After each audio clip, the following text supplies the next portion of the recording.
Hello friends! In a bowl, crack 3 room temperature eggs. If you haven't subscribed yet, I'd be so happy for you to join our little community. Add 1 teaspoon of salt, 1 teaspoon of vanilla extract, and 2 cups or 400 grams of sugar. Now take your hand mixer and beat everything together. Start on low speed, then increase to medium. Mix for about 2 to 3 minutes until the mixture becomes smooth and creamy. Next, pour in 1 cup or 240 grams of plain yogurt. Use a whisk to gently mix it in. Yogurt adds moisture and a slight tang that gives the cake a rich, well-rounded flavor. It also helps the texture stay soft for days. Now, pour in 1 cup or 240 milliliters of vegetable oil. Whisk it in until everything looks smooth.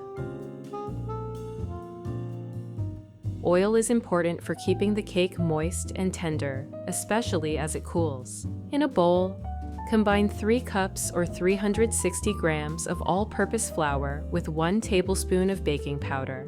Stir the two together with a spoon or a whisk to evenly distribute the baking powder.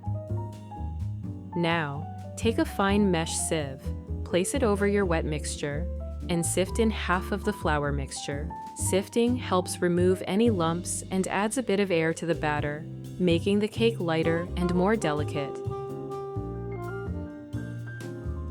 Gently whisk it in, don't rush this part. The more gently you mix, the softer your cake will be.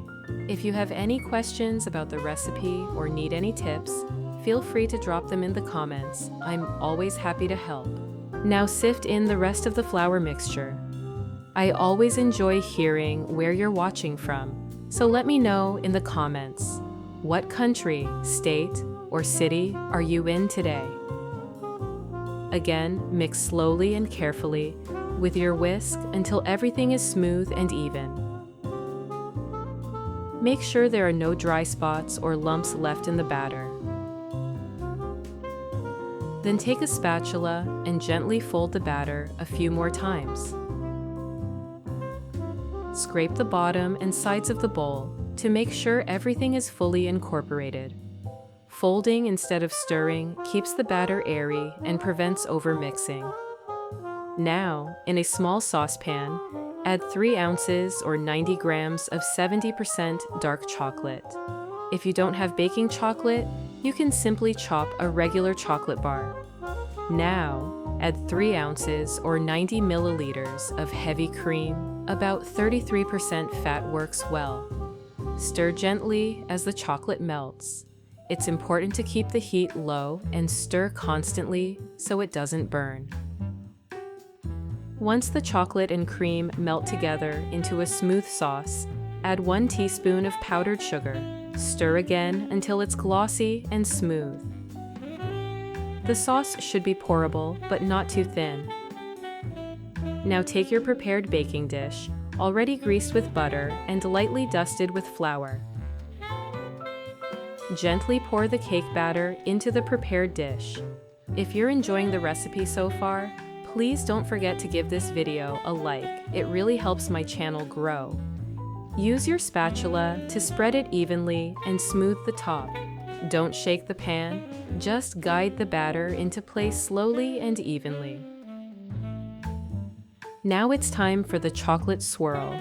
Take your piping bag or use a small spoon if you don't have one, and carefully drizzle the chocolate sauce over the top of the batter.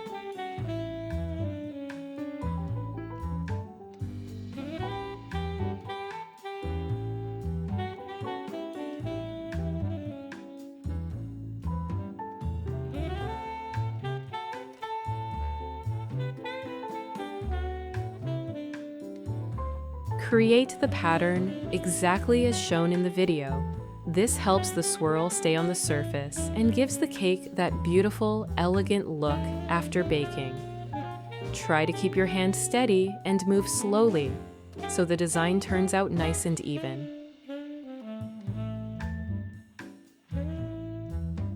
Now, sprinkle the top with sliced almonds. They'll toast lightly in the oven and add a delicate crunch to the soft, moist cake.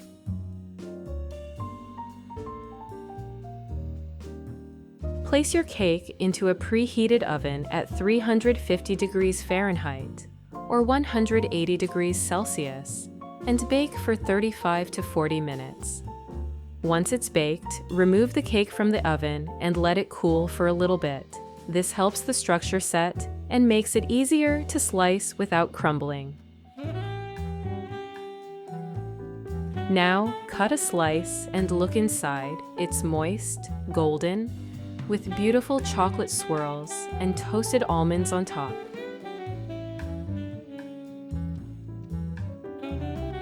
Take a bite. The texture is soft and rich, the chocolate adds depth, and the almonds give it just the right finish. It's the kind of cake you'll want to make again and again. Thank you so much for cooking with me today. I hope this recipe brings warmth and joy into your kitchen. Until next time, happy cooking!